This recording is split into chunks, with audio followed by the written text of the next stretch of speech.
பால் பாலபாஸ்கரன் கொடுக்கும் சிலுவையின் செய்தியை கேட்டுக்கொண்டிருக்கும் சகோதர சகோதரிகளையும் நண்பர்களையும் இச்செய்தி மூலமாக சந்திப்பதில் பெரும் மகிழ்ச்சி அடைகிறோம். தாம் ஒருவரே ஞானமுள்ளவருமாயிருக்கிற தேவனுக்கு இயேசு கிறிஸ்துவின் மூலமாக என்றென்றைக்கும் மகிமையும் கனமும் உண்டாவதாக. ஆமீன்.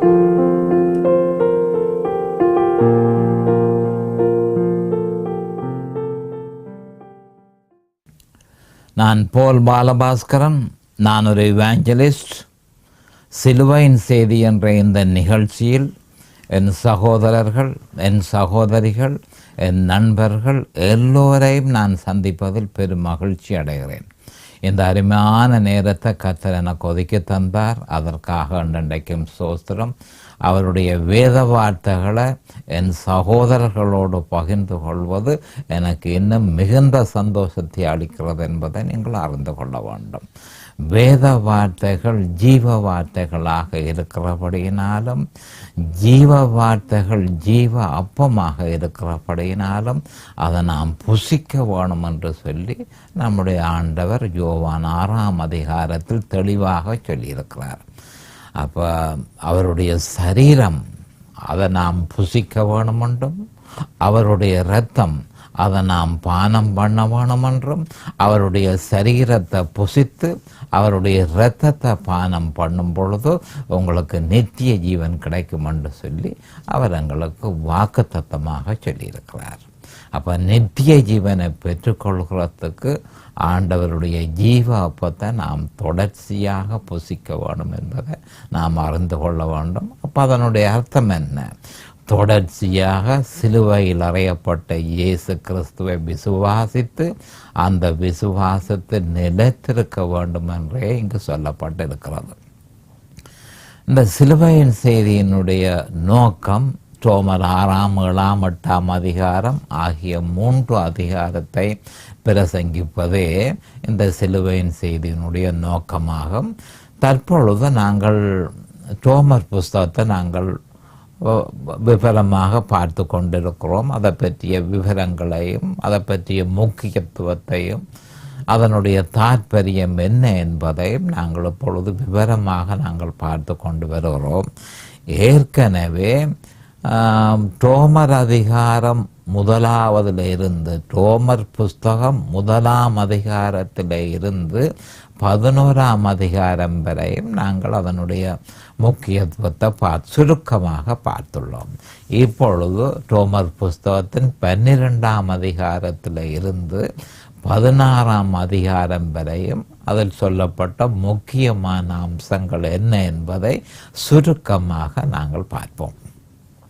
அதற்கு முதல் தேவனுடைய வார்த்தைகளை எடுத்து, சிலுவையை பற்றிய வேத வார்த்தைகளை, அடிப்படை வேத வாக்கியங்களை எடுத்து பிரசங்கிக்க வேண்டியது எனக்கு அவசியமாக காண்கிறது. அதற்கு காரணம், அநேகமான 1-2 அல்ல, அநேகமான கிறிஸ்தவர்கள் சிலுவையை பற்றி எந்த அறிவும் இல்லாதவர்களாக இருக்கிறபடியினால் முதல் கண் மேலெழுந்த வாரியாக சிலுவையை பற்றிய அறிவை பெற்றுக்கொள்ளும் முகமாக சிலுவையை பற்றிய முக்கிய வேத வாக்கியங்களை எடுத்து அதனை தற்பொழுது நான் பிரசங்கித்து கொண்டிருக்கிறேன். அப்போ அதை ஓரளவுக்கு அறிவை அவர்கள் பெற்ற பொழுது ரோமர் அதிகாரம், இப்பொழுது ரோமர் புஸ்தகம் முடிய ரோமர் 6ஆம் அதிகாரத்தை நான் ஆரம்பிப்பேன். அப்பொழுது அவர்கள் இலகுவாக அதனை அறிந்து கொள்ள முடியும் என்பது என்னுடைய எண்ணமாக இருக்கிறது. அந்த எண்ணம் நிச்சயமாக நிறைவேறும் என்று நான் நம்புகிறேன். அப்போ கொஞ்ச காலமாக இப்பொழுது நான் சில அடிப்படை வேத வாக்கியங்கள் எடுத்து உங்களுக்கு பிரசங்கித்து கொண்டிருந்தேன். முதலாவது வேத வாக்கியமாக 1 கொரிந்தியர் 2:2, 2ஆவதாக லூக்கா 19:41-44, 3ஆவதாக மத்தேயு 21:31-32, 4ஆவதாக லூக்கா 13:34-35, 5ஆவதாக தற்பொழுது லூக்கா 10:13-16 வரையும் உள்ள வேத வாக்கியங்களை நான் பிரசங்கித்து கொண்டிருக்கிறேன். தற்பொழுது லூக்கா 10:11-16 நாம் இப்பொழுது அந்த வேத வார்த்தைக்கு செல்வோம். லூக்கா 10:13-16. கோராசின் பட்டணமே உனக்கு ஐயோ, பெத்சாயிதா பட்டணமே உனக்கு ஐயோ, உங்களில் செய்யப்பட்ட பலத்த செய்கைகள் தீருவிலும் சீதோனிலும் செய்யப்பட்டிருந்ததானால் அப்பொழுதே ரெட்டுடுத்தி சாம்பலில் உட்கார்ந்து மனம் திரும்பி இருப்பார்கள். நியாய தீர்ப்பு நாளில் உங்களுக்கு நேரிடுவதை பார்க்கலாம் தீருவுக்கும் சீதோனுக்கும் நேரிடுவது இலகுவாயிருக்கும். வான பரியந்தம் உயர்த்தப்பட்ட கப்பர்நகூமே, நீ பாதாள பரியந்தம் தாழ்த்தப்படுவாய் என்று சொல்லி சிஷ்யரை நோக்கி, உங்களுக்கு செவி கொடுக்கிறவன் எனக்கு செவி கொடுக்கிறான், உங்களை அசட்ட பண்ணுகிறவன் என்னை அசட்ட பண்ணுகிறான், என்னை அசட்ட பண்ணுகிறவன் என்னை அனுப்பினவரை அசட்ட பண்ணுகிறான் என்றார். நாம் எப்பொழுதும் ஜெபத்துக்கு கடந்து செல்வோம். அருமையானங்கள் பிதாவே எமக்கு சோஸ்திரம், பரலோகத்தின் தேவனே எமக்கண்டைக்கும் சோஸ்திரம். உம்முடைய குமாரன் இயேசு கிறிஸ்துவ பலியாக சிலுவையிலே ஒப்பு கொடுத்தீர். அவருடைய வெளியேற பெற்ற இரத்தத்தினால் தேவரீர் நீரங்களை மீட்டுக்கொண்டீர். அதற்காக உமக்கண்டைக்கும் சோஸ்திரம். அந்த குற்றமற்ற இரத்தத்திற்காய் சோஸ்திரம், அந்த மாசற்ற இரத்தத்திற்காய் சோஸ்திரம், அந்த வெளியேற பெற்ற இரத்தத்திற்காய் உமக்கண்டைக்கும் சோஸ்திரம். அந்த இரத்தத்தினாலே எங்களுடைய பாவங்கள் எல்லாவற்றையும் கழுவினீர். பாவத்தின் பொடியிலிருந்து எங்களை விலக்கினீர். எங்களுடைய பாவங்களை மன்னித்தீர். அந்த இரத்தத்தினால பரமபிதாவோடு ஒப்புரவாகக்கூடிய பாக்கியத்தை எங்களுக்கு தந்தருளினீர். அது மட்டுமல்ல, துணிவாக உம்முடைய மகத்துவமான கிருபாசனத்துக்கு அருமையான பிதாவே துணிவோடு வரக்கூடிய பாக்கியத்தையும் எங்கள் கர்த்தராகிய இயேசு கிறிஸ்துவின் மூலமாக, அவருடைய இரத்தத்தின் மூலமாக, அவருடைய நாமத்தின் மூலமாக உம்மிடத்தில் வரக்கூடிய பாக்கியத்தை தேவரீர் எங்களுக்கு தந்திருக்கிறீர். அதற்காக உமக்கண்டைக்கும் சோஸ்திரம். நீர் தந்த இந்த நேரத்தில் என் சகோதர சகோதரிகள் எல்லோரையும் ஆசீர்வதியும். பிரகாசமான மனக்கண்களை அவர்களுக்கு கொடுத்தருளும். உம்முடைய வேத வார்த்தைகளை அறிந்து கொள்ளக்கூடியதாக அந்த அவர்களுக்கு பாக்கியம், அந்த வேத வாக்கியத்தை அறிந்து கொள்ளக்கூடிய பாக்கியத்தை நீர் கொடுத்தருள வேணும் என்றும், அதே நேரம் அடியேன் உம்முடைய வார்த்தைக்கு எதிராக வன்முறையில் ஈடுபடாதபடிக்கு அடியேனை பாதுகாத்து உம்முடைய பரிசுத்த ஆவியானவர் தாமே முன்னின்று போதனை செய்ய வேணும் என்று இயேசு கிறிஸ்துவின் நாமத்தினால் கேட்டுக்கொள்கிறேன் பிதாவே. ஆமேன் and amen and amen. Hallelujah, hallelujah, hallelujah, hallelujah. Thank you Jesus. Praise the Lord, praise the Lord, praise the Lord. Hallelujah, hallelujah. Thank you Jesus. அப்போ இப்பொழுது நாங்கள் லூக்கா 10:13-16 அந்த வேத வாக்கியத்தை மேலெழுந்த ஒவ்வொரு காலமும் நான் இதை இப்பொழுது கொஞ்ச காலமாக பிரசங்கித்து வருகிறேன். இதை பற்றிய தாற்பயத்தை நான் உங்களுக்கு பிரசங்கித்திருந்தேன்.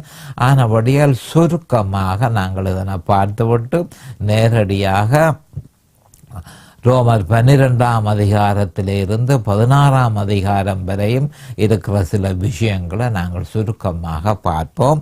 இப்பொழுது லூக்கா 10:13-16 பார்ப்போம். இதில் 3 விஷயம் சொல்லப்பட்டிருக்கு.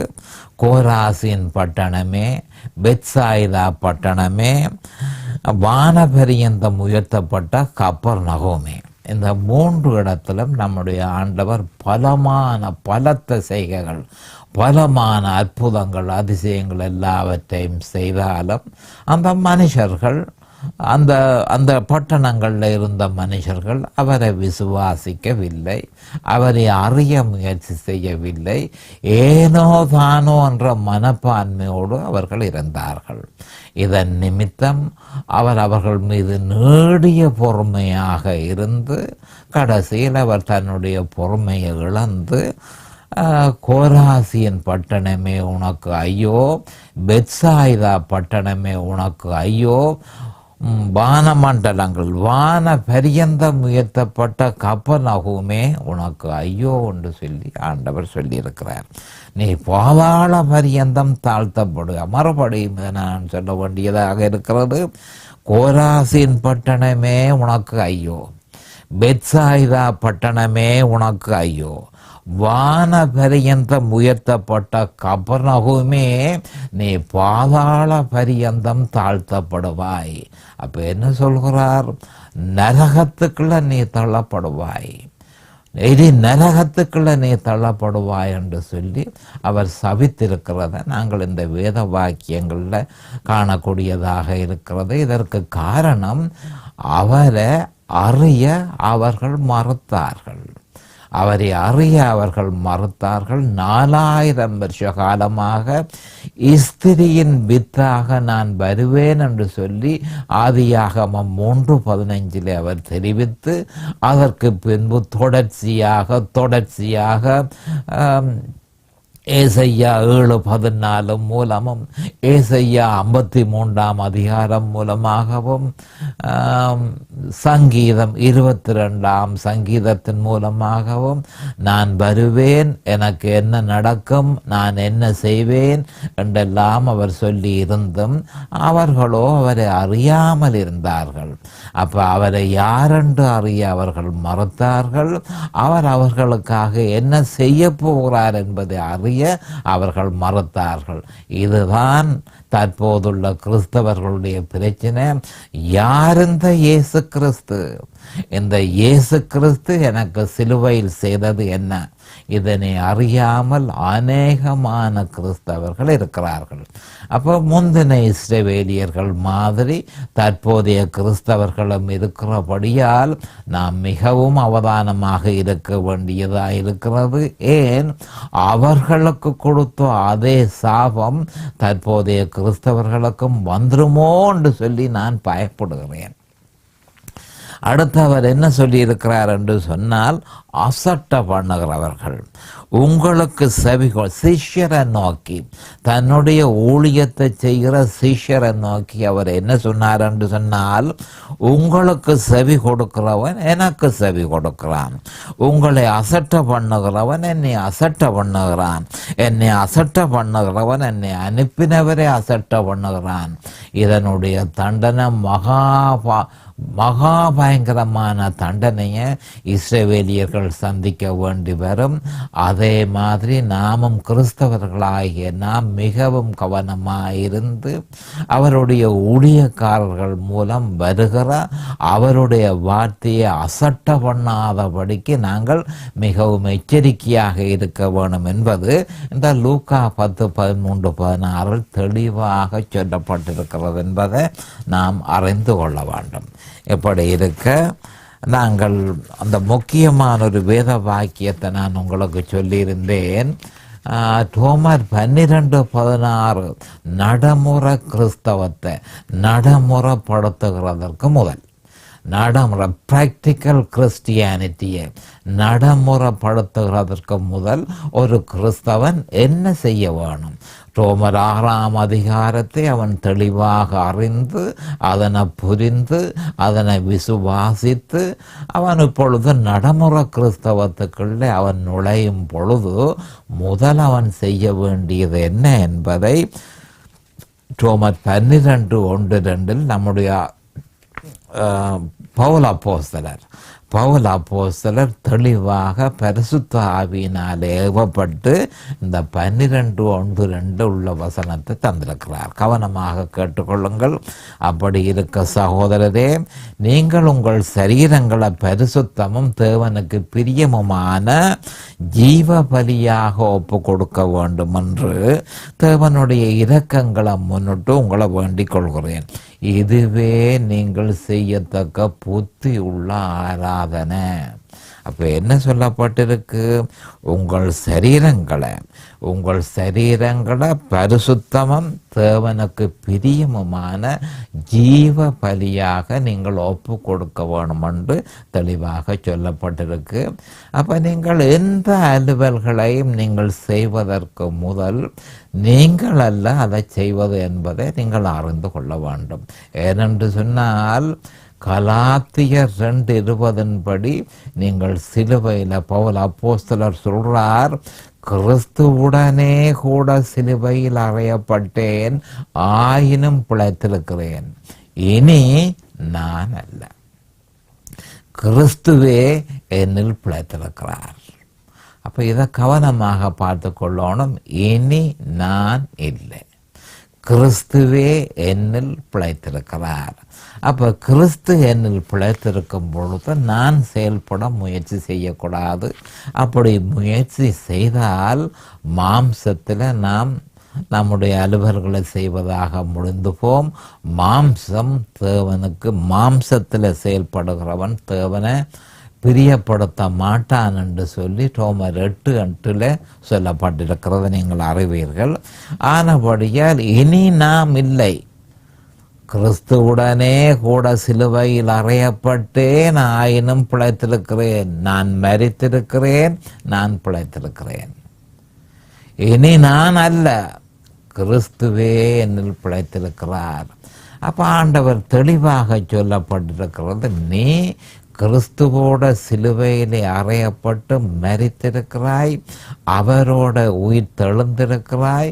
இனி நீ அல்ல என்று தெளிவாக சொல்லப்பட்டிருக்க, நீ இனிமேல் எந்த விதமான ஒரு முயற்சியும் நீ செய்யக்கூடாது. நீ செய்வாயாயிருந்தால் நீ அதை நீ மாம்சத்தில் செய்கிறபடியினால நீ தேவனுக்கு பிரியமானவனாக இருக்க மாட்டாய் என்று சொல்லி தெளிவாக ரோமர் 8:8 சொல்லப்பட்டிருக்கிறது.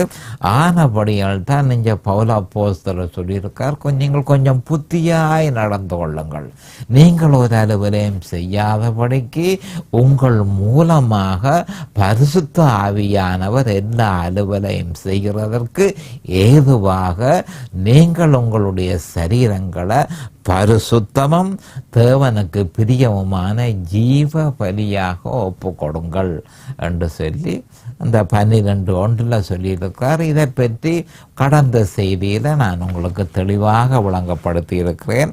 இப்பொழுது 2வதற்கு போவோம். 12:2 ரோமர் 12:2 நீங்கள் இந்த பிரபஞ்சத்துக்கு ஒத்த வேஷம் தெரியாமல், இந்த பிரபஞ்சத்துக்கு ஒத்த வேஷம் தெரியாமல் தேவனுடைய நன்மையும் பிரியமும் பரிபூரணமுமான சித்தம் என்னவென்று பகுத்தறியத்தக்கதாக உங்கள் மனம் புதிதாகிறதுனாலே மறுரூபமாகுங்கள் என்று சொல்லப்பட்டு கிடக்குது. முக்கியமான ஒரு வசனம்.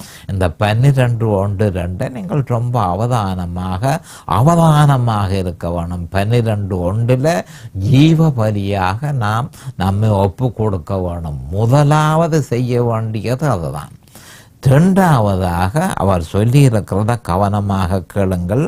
நீங்கள் இந்த பிரபஞ்சத்துக்கு ஒத்த வேஷம் தெரியாமல், நீங்கள் இந்த பிரபஞ்சத்துக்கு ஒத்த வேஷம் தெரியாமல் என்று சொல்லப்பட்டிருக்கிற இடத்துல என்ன சொல்லப்பட்டிருக்கிறதுன்றதை நாம் கவனமாக பார்த்து கொள்ள வேணும். அதாவது முக்கியமாக நாம் கவனிக்க வேண்டிய விஷயம் என்னென்று சொன்னால், இந்த பிரபஞ்சத்துக்கு ஒத்த வேஷம் தெரியாமல் என்று சொல்லிக்க உலகத்தினுடைய வழிகளை நீங்கள் பின்பற்றக்கூடாது. அதுதான் முதலாவதாக சொல்லியிருக்கு. உங்களை நீங்கள் ஜீவ பலியாக ஒப்பு கொடுத்த பின்பு நீங்கள் அவதானமாக இருக்க வேண்டிய விஷயம் என்னன்னு சொன்னால், நீங்கள் சுருக்கமாக உலகத்தினுடைய வழிகளை நீங்கள் பின்பற்றக்கூடாது என்று தெளிவாக இங்கு சொல்லப்பட்டிருக்கு. நீங்கள் இந்த பிரபஞ்சத்திற்கு ஒத்த வேஷம் தெரியாமல், அப்போ இந்த பிரபஞ்சம் சாத்தான் தான் இந்த பிரபஞ்சத்தை ஆண்டு கொண்டிருக்கிறான் என்றதையும், சாத்தானுடைய ஆவி இந்த பிரபஞ்சத்தில் இருக்கிறது என்பதையும், இயேசு கிறிஸ்துவை ஏற்றுக்கொள்ளாத ஒவ்வொரு மனுஷரும் இந்த உலகத்தில் இருக்கிறார்கள் என்பதையும் நீங்கள் அறிந்து அவர்கள் நடக்கிற மாதிரி அவர்களுடைய வழிகளை நீங்கள் பின்பற்றாதபடிக்கு நீங்கள் மிகுந்த எச்சரிக்கையாக இருக்க வேணும் என்பதைத்தான் நீங்கள் இந்த பிரபஞ்சத்திற்கு ஒத்த வேஷம் தெரியாமல் என்று சொல்லப்பட்டிருக்கிறது. அப்போ என்ன சொல்லப்பட்டிருக்கிறது? நேரடியாக நாம் 2 கொரிந்தியர் 6ஆம் அதிகாரம் 14ஆம் வசனத்திலிருந்து 18ஆம் வசனத்தை நாம் மிகவும் கவனமாக பார்க்க வேணும்.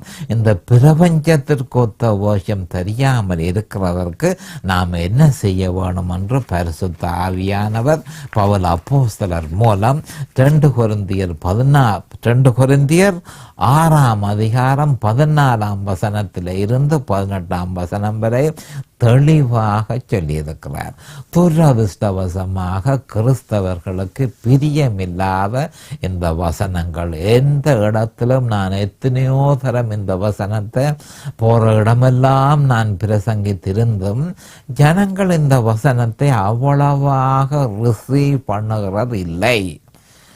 அவ்வளவாக அவர்கள் இந்த வசனத்தை பிரியமாக கேட்டுக்கொள்வதில்லை. ஏன்?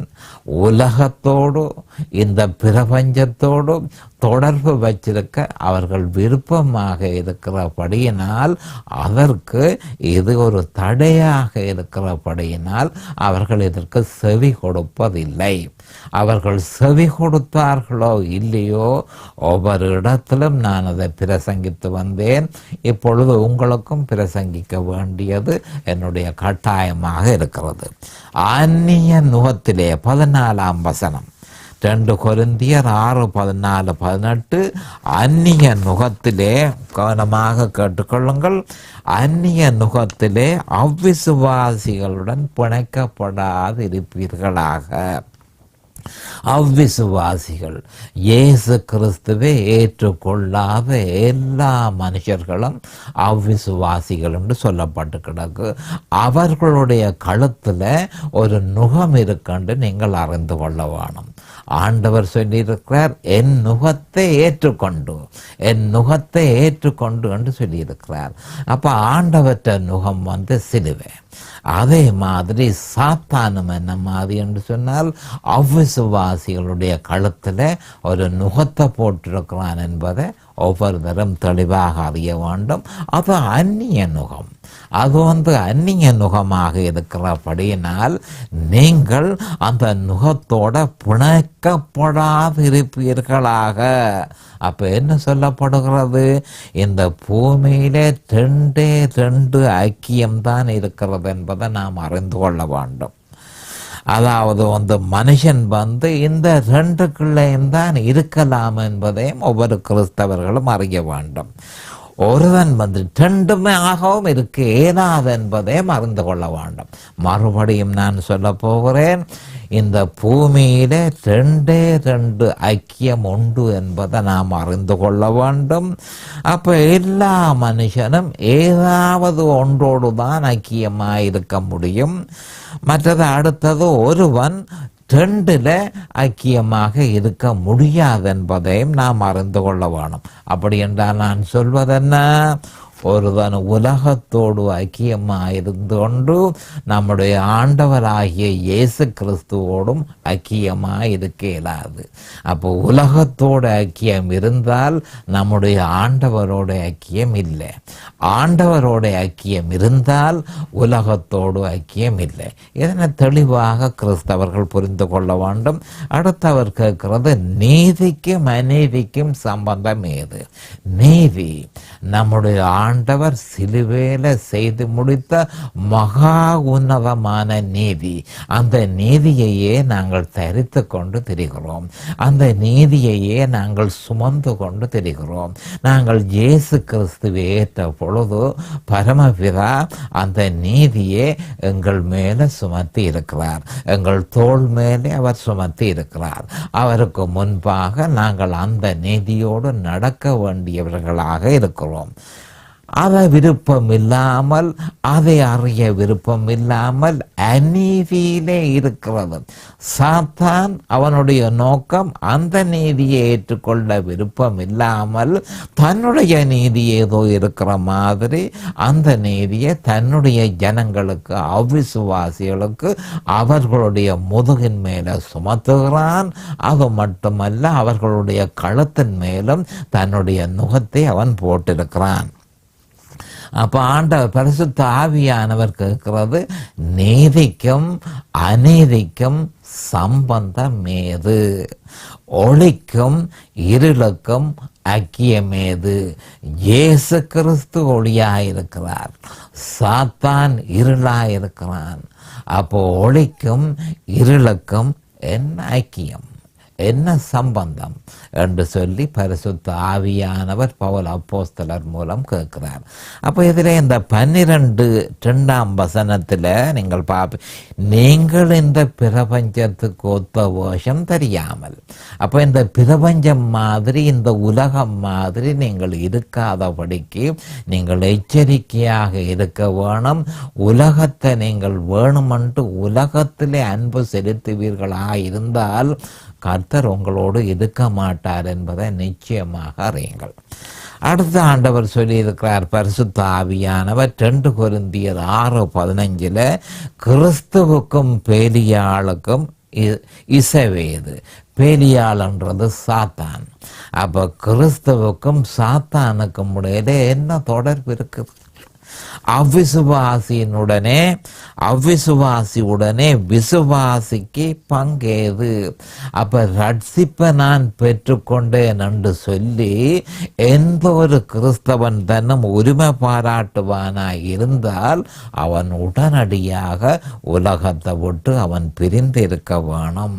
அப்ப பிரிந்திருக்க வேணும் என்று சொல்லும் பொழுது கவனமாக அதனை நாம் கவனிக்க வேண்டும். அது என்னென்று சொன்னால், பிரிந்திருக்க வேண்டும் என்று சொல்லும் பொழுது, அதாவது உலகத்தை விட்டு பிரிந்திருக்க வேணுமே தவிர உலகத்தை விட்டு ஒதுங்கி இருக்கக்கூடாது என்பதை நாம் தெளிவாக அறிந்து கொள்ள வேணும். இந்த இடத்துல தான் அநேக கிறிஸ்தவர்கள் தவறு செய்கிறார்கள். ஒரு பக்கத்தில் முற்று முழுதுமாக உலகத்தை விட்டு ஒதுங்கி இருக்கிறார்கள். அப்படி இல்லை என்று சொன்னால், அதாவது முற்று முழுதுமாகவே ஒதுங்கி இருக்கிறவர்களாக இருக்கிறார்கள் அல்லது பிரிஞ்சிருக்கிறவர்களாக இருக்கிறார்கள். அப்ப என்ன சொல்லப்பட்டிருக்கு சொல்லி இங்க தேவையானது பிரிந்திருக்க வேணும்.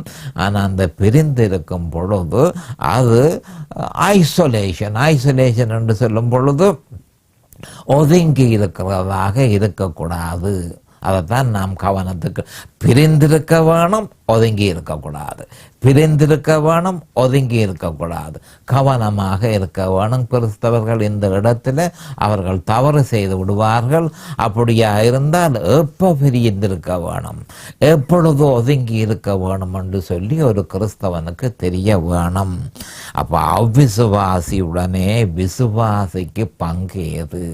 அவ்விசுவாசியோட நாங்கள் பல்வேறு விதமான தொடர்புகள் வச்சிருக்கிறோம். இந்த உலகத்தில் நாம் இருக்கிறபடியினால பல்வேறு விதமான தொடர்புகள் எங்களுக்கு இருக்கு. ஆனாலும் அவதானமாக இருந்து அவர்களை விட்டு நாம் பிரிந்திருக்க வேணும் என்றால் அதனுடைய அர்த்தம் என்ன? அவர்கள் செய்கிற மாதிரி நாம் செய்யாதபடிக்கு எச்சரிக்கையாக இருக்க வேணும். அதே நேரம் நாம் ஒதுங்கி இருக்கக்கூடாது. ஏன் ஒதுங்கி இருக்கக்கூடாது? ஒதுங்கி இருந்தால் தேவனுக்காக நாங்கள் பிழைத்திருக்கிறோம் என்று சொல்லப்பட்டு கிடக்கு. அப்போ ஒதுங்கி இருந்தால் தேவனுடைய அலுவலரை எப்படி நாம் செய்வது? அப்போ இதை கவனமாக நாம் கவனத்துக்கு மிகவும் கவனமாக நம்முடைய பரிசீலனைக்கு எடுத்துக்கொள்ள வேண்டும் என்று நான் உங்களுக்கு கேட்டுக்கொள்கிறேன். இப்பொழுது நேரம் சமீபமாகிவிட்டது. மிக முக்கியமான செய்தி. இதை நான் தெளிவாக உங்களுக்கு சொல்வதற்கு அடுத்த செய்தியில தெளிவாக உங்களுக்கு பிரசங்கிப்பதற்கு நான் யோசித்திருக்கிறேன். அது வரைக்கும் கர்த்தராகிய இயேசு கிறிஸ்துவின் நாமத்தினால் நான் உங்களை ஆசீர்வதிக்கிறேன். அவருடைய கிருபையும் அவருடைய இரக்கமும் தாராளமாக உங்களுக்கு கிடைப்பதாக இயேசுவின் நாமத்தில் பரிசுத்த பிதாவே. ஆமேன் and ஆமேன் and ஆமேன். இந்த சிலுவையின் செய்தியை கேட்பவர்கள் அதன் ஆவிக்குரிய பலனை பூரணமாக அடைய வேண்டும் என்பதே நம்முடைய பிரார்த்தனையாகும். தொலைபேசி மூலம் தொடர்பு கொள்ள விரும்புவோர் 647-465-1224 மூலமும், இமெயில் மூலம் தொடர்பு கொள்ள விரும்புவோர் paulbalabhaskaran@gmail.com மூலமும் தொடர்பு கொள்ளலாம்.